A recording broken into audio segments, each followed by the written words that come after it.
So today we're going to deal with the 5 essential elements of a marketing strategy.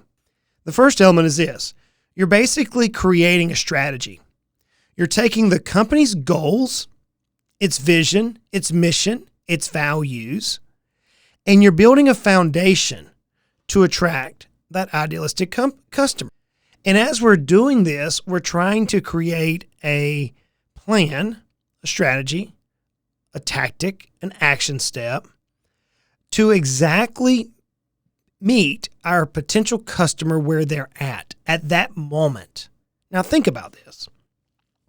If I'm somebody's potential customer, they would have to know, I have to look at where's my customer, but then I have to create the most important metric. The most important metric comes out of the strategy. And that translates into profit. And you're trying to translate your time into a dollar amount.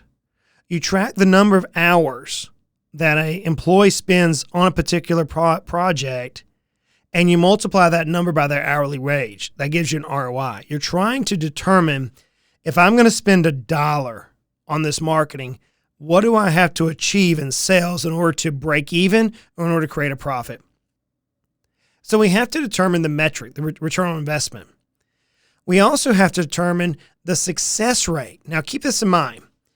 Marketers who proactively plan project a 356% more likely success rate than those who don't.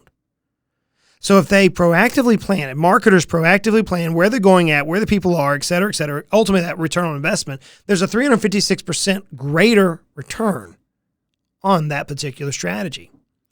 I write about, as I alluded to, the 9 P's of marketing. The 9 P's of marketing. You have your product, your price, your place, your promotion, the people involved, the process, the physical evidence. In other words, what's happening, what's transpiring, the productivity, and the profitability. 9 P's of marketing.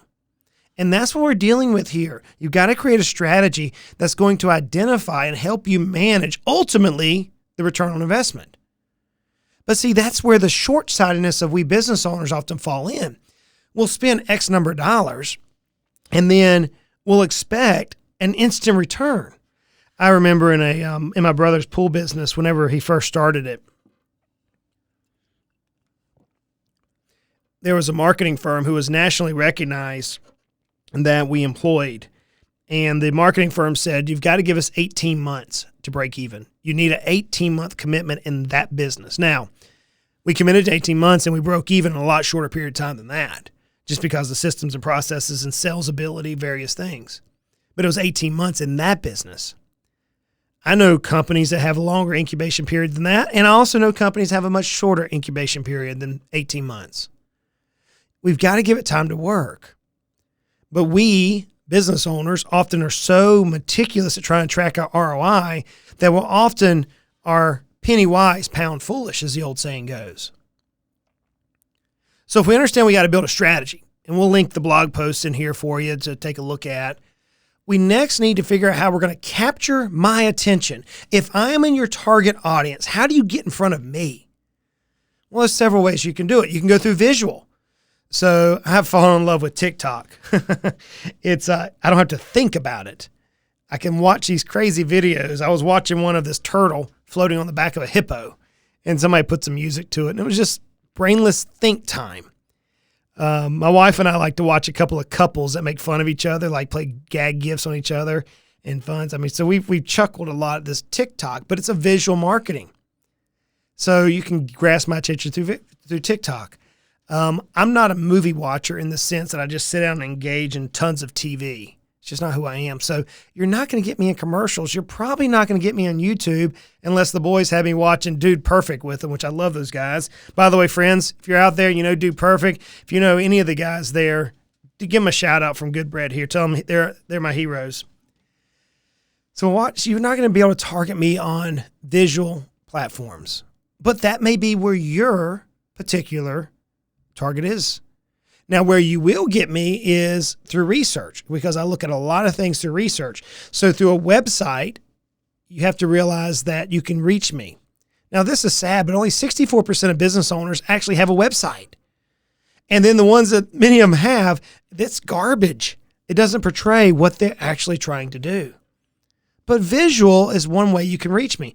You may be able to get me through social media, Twitter, Facebook, Instagram, LinkedIn. We're actually going to have a whole episode dedicated to social media and how we can use it as busy entrepreneurs in our businesses to drive value.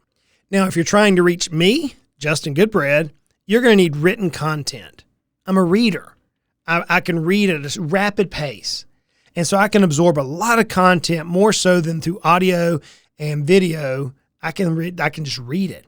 So books, blogs, research papers, email marketing, those are ways that you can reach me. The 2018 State of Inbound Report suggests that 82% of marketers who blog saw a positive return on investment on their inbound marketing strategy, the written word. I realize a picture is worth 1,000 words. I get it. Pictures are very good. But for someone like me, you're going to have to put something in writing for me to catch my attention. Yeah, I'm the guy who goes through Facebook and doesn't look at pictures. I want to see a long story. I love Mike Rowe. I love his stories that he writes on Facebook.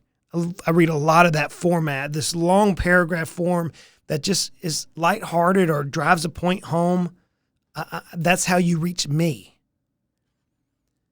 So let's look at the third point here. You've got to persuade customers to purchase your service or product.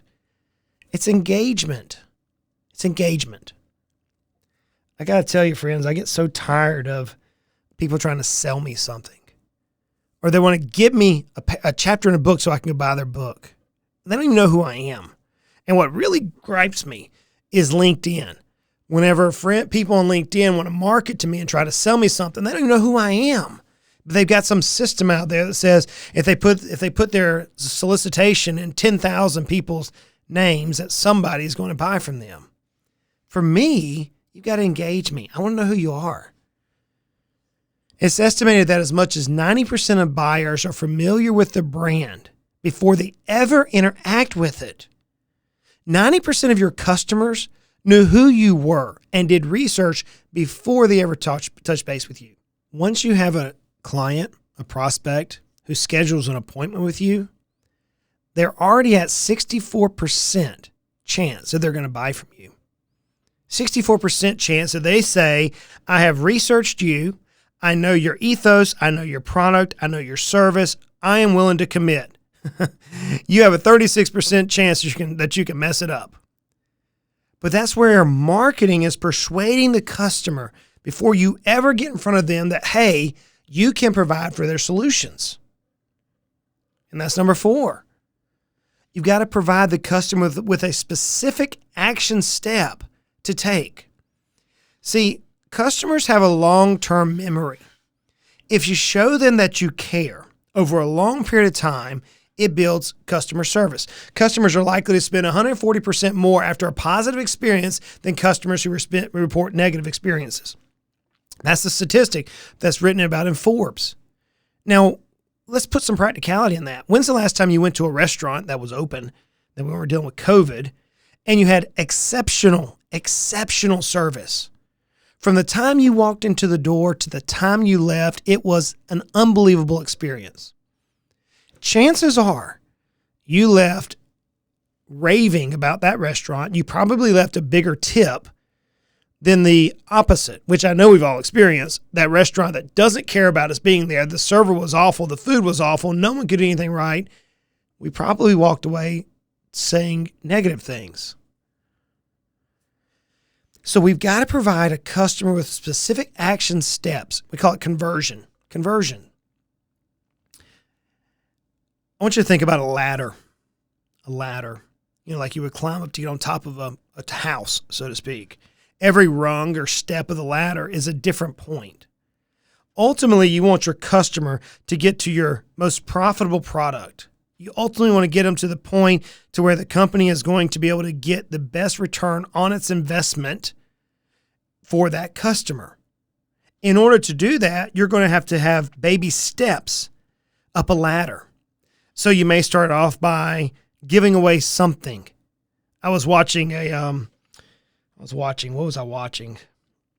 It was a video, and I was reading it in conjunction with a strategy. I was reading it in conjunction with a strategy of a business owner in the restaurant business trying to hook a new customer, new patron, to become a raving fan. And the strategy was the first time that they showed up, there was little questions that were asked saying, is this the first time with us? Yes. At that point, the manager would come out and give them a free ice cream or free dessert. Hey, the first meal is on us. Y'all enjoy your meal today. It's on us. So they would literally give them the meal free, and then they would give them a free dessert and say, next time you come, we're going to give you a free dessert. Now that meal, if you understand anything about the restaurant business, it wasn't going to make or break the sales of a restaurant. But what it did was it moved them up a ladder. The next time they came, they gave that card saying I have a free dessert. That let everybody in the organization know through structural process management that this is every second time person here.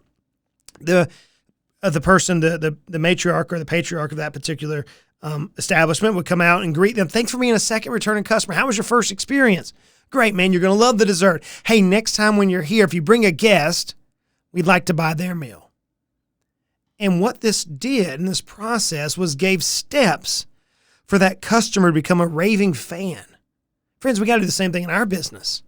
We got to give them steps to get on to the platform and off the platform. We call them engagement. We call them conversions. Some people refer to them as funnels. Man, in our business, we have tons of funnels. We have people that we want to get to buy a book. We have people we want to get to listen to the podcast. We have customers who want to engage for comprehensive business consulting. We have customers who want to engage for personal financial planning. We have an investment arm. We have a 401k, or we call it employee sponsor benefits arm. We have a litany of different engagement points, funnels for each individual to get the right person in every right market demographic. And ultimately, we've got to analyze and refine. Analyze and refine. See, marketing is a continuous effort. It's a continuous effort. As soon as you think you've found something that's going to be a disruptor in the marketplace, someone will copy it. You're never going to beat, listen to me, you're never going to beat your competition by duplicating what they're doing. You're not. You're only going to beat your competition through innovation and through consistent change. Well, in order to change something, you have to track something. In order to track something, you have to have it measurable. And that's what marketing brings about. So I digress the conversation to the point that I want to address systematically over the next few episodes, and that is this. It's a black hole. Marketing is a black hole that many of us business owners are so frustrated with. We think that, man, we're wasting dollars, or the amount of money that we're spending, we should get a better return. And it couldn't be further from the truth. We're on the right track. We just need to refine. We need to step back and plan. We need to get crystal clear. A little bit of planning goes a long ways. So over the next few episodes, we're going to deal with marketing.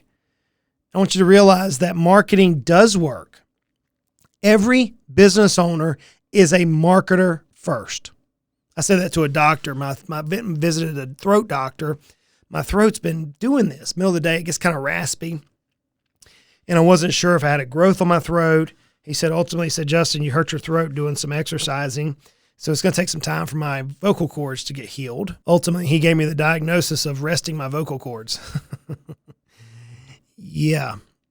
I said, Doc, I talk for a living. He said, drink lots of water then. So I've been drinking lots of water. But I talked with him and I said, Doc, you realize that you're not a doctor first? He just looked at me. I said, you're in private practice. You're a marketing machine. And if you're not a marketing machine, you're average. And he goes, Justin, I don't want to be average. I said, Doc, you got to learn to market. I don't know how to do that. I don't have time. That's when you work with someone like our firm. We can coordinate marketing people for you. So you say, Justin, do you know marketing? Well, some people would say I do. I think that I'm pretty good at it. I think that I built a business, a marketing firm that rivals very few in the industry. In fact, that's why Investopedia has given me the top 100 award for most influential advisors, because of the marketing machine. I see hundreds of businesses per year, and I can tell you which ones work and which ones don't. So we're going to spend some time dealing with marketing over the next few episodes. If you have any questions about it, hey, drop us a line. Check us out on social media. Maybe make a little note there. Say, hey, Justin, I heard this about marketing. I'd love you to answer this question. If you have a particular question, drop us a line. We'll get to it. Until next time, friends, I realize life is hard. I thought I had cancer in my throat. Thank God I don't. Man, thank God I don't. Life is hard. And life can be frustrating. But life is good. Friends, we're blessed. We are so blessed. Just take a second. Did you hear that? Your heart just beated without you even thinking about it. That is blessings, friends. We are blessed beyond measure. And I realize it can get frustrating sometimes, but it doesn't have to. Let's continue to make our lives at least financially simple. Y'all go out and make it a great day.